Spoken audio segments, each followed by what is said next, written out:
Hello everybody on the YouTube live stream. How are we all? We are here for the Newcastle United versus Manchester United live preview. And we're going to do this, I hope, for every game. We are live on Twitch and YouTube. So let's get straight into it. And the first thing I want to talk about is Manchester United versus Galatasaray. Now, I want to talk about this because obviously we also had a midweek game, and I'll get on to that one in a bit. But Manchester United versus Galatasaray, they're bottling a 3-1 lead. They're looking like the bottlers of this season now, and I feel like, well, I don't know, that's either going to make them want to come back with revenge, or it's going to make them annoyed, angry, and they're not going to come out here like very well. And hopefully that's what happens. However, do I? No. So 2 on their mistakes. Well, kind of, yeah. First Galatasaray goal shouldn't have gone in. Second one, yeah, shouldn't have gone in. Third one, they were all avoidable. The Man United goals that they did concede. So yeah, I don't really think they played well because all of them could have been avoided. So a poor result for them on last night, so Wednesday. They currently sit 6th. This is 6th v 7th. We can go 5th if we win today. But yeah, we can. So they didn't have great game midweek, but in the Premier League they are on a bit of a run now, beating Everton, and I think they had a good run the week before, if I'm not mistaken. If my PC would work, I could check. I believe they had a good run, a good game. I believe they're on a good run.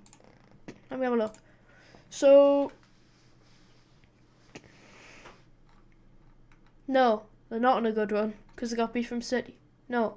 Yeah, so they beat Luton 1-0.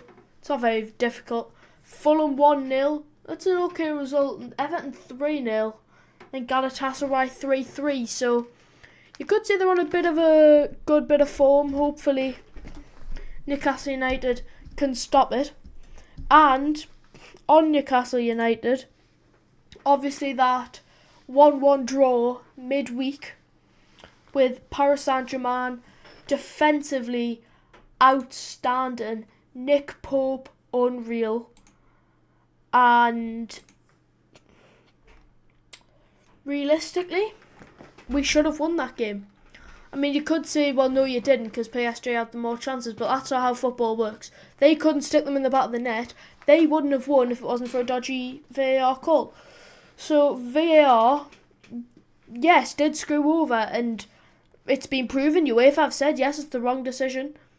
So, of course, it's the wrong decision, and, like, we should have got those 3 points midweek, and that's gonna, could it hinder our performance today? Hopefully it won't. The players will still be probably a bit infuriated from it, but hopefully that means we can come out fighting harder, because we're going to need it against Man United. However, some say we won't because Man United aren't a great team, but yeah, against any team in the Premier League, really, you need to come out fighting, and you need to come out with the desire to hammer them.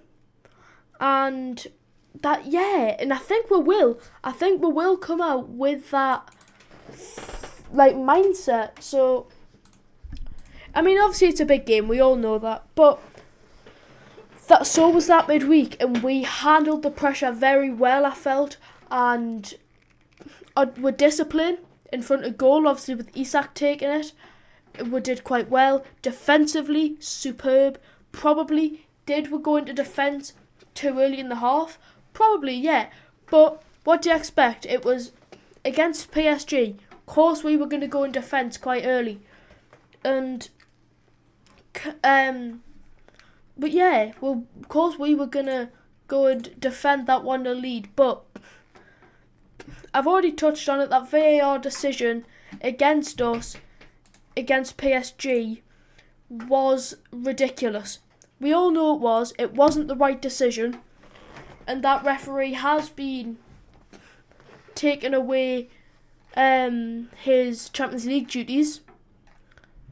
And will he referee another Champions League match? Probably not. If I'm being 100% honest, probably not. Does he deserve to? Probably not. Because he could have just ruined Newcastle United's whole Champions League run. And I feel it would have been a lot more in our hands if we'd have got those 3 points. But now, we literally can't control anything. Even if we do beat AC Milan, we can't control whether we go through or not. We need Dortmund to beat PSG. Which isn't likely. Looks like it. Because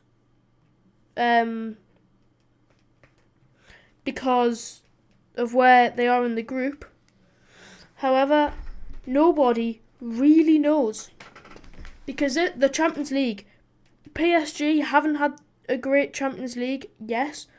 But still, anything can happen. And I feel... So, yeah. Newcastle literally could... it's not in our hands. Anything could happen. And the referee for our game is Robert Jones and VAR's Michael Salisbury. Yeah, Robert Jones isn't great. Michael Salisbury neither. But realistically, I would say that with every referee, so that's kind of pointless to be fair. Live on TNT Sports now. I just want to touch on Onana, because obviously everyone knows he is probably one of their biggest weaknesses in their team. And yeah, he is their biggest weakness, I think, because he's great with his feet, but shocking against Galatasaray. It's always the Champions League nights. He played well against Everton and Man City and Luton and Fulham. But against Galatasaray, he felt a bit. Will that hinder his confidence? Probably. Who knows how he'll come out against us? No one. So, literally anything could happen. So, he's one of the players that I'm really interested to look at now on Saturday for them. I mean, I couldn't care less about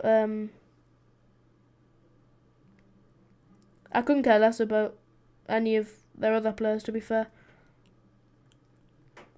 So, yeah, I do think it'll be interesting to see how he does. I'm just trying to get our injury list up here and I can't.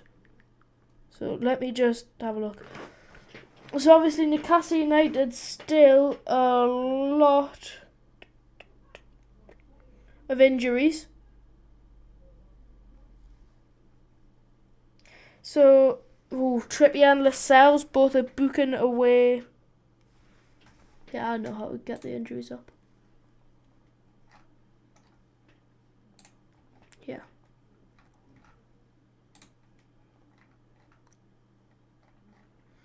So, Elliot Anderson out. Harvey Barnes out. Big miss, Harvey Barnes. Don't know when he's going to come back. Sven Botman, same. Big miss, don't know when he's going to come back. But Jamal Lascelles does look like he's suiting his role very well. Dan Burn out for approximately 3 months. Livramento and Trippier have kind of switched his left back role, and I think they've both done it really well. Lewis Hall is out. No, he's not. That was because it was against Chelsea and it was a suspension. Lewis Hall is not out. Matt Targett is out. Not really big of a miss. Jacob Murphy is out. Big miss. approximately 3 months, he has had his operation for his dislocated shoulder. Miggy should be in.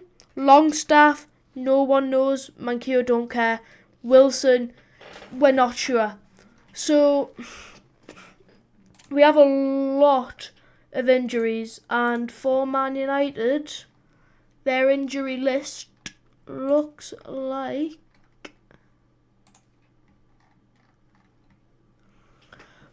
Martinez, Casemiro, Ericsson, Mount, Evans and Malacia. So, I mean, both teams with some injuries. Newcastle, probably more of them. And Manchester United, it did come out the other day, Manchester United 0 days off since Galatasaray's game. So basically they had the game against Galatasaray, flew back, they were straight into training. They did not get any breaks. So will that fatigue them? Maybe, probably not. That's probably a slight advantage for them because they have not had a day off since that Galatasaray game. So yeah, I'm just trying to see what this says. So they haven't had a day off, and Erik ten Hag, will he be kind of worried about this game? Yes, because his job is at massive risk right now with the results, with his last result especially. Yeah, his job's obviously in massive circumstances. Nobody really knows whether he will do well or not, because Man United just seems so unpredictable, and 1 week they'll come out amazing and the next they'll come out horrendous. And Erik ten Hag's job is massively at risk. If they lose, do I think he'll be sacked? No, because we're a good team. But my score prediction is 3-1 Newcastle United, and that's going to be all for the preview live stream. I will see you for the vlog on Saturday. Goodbye, everybody.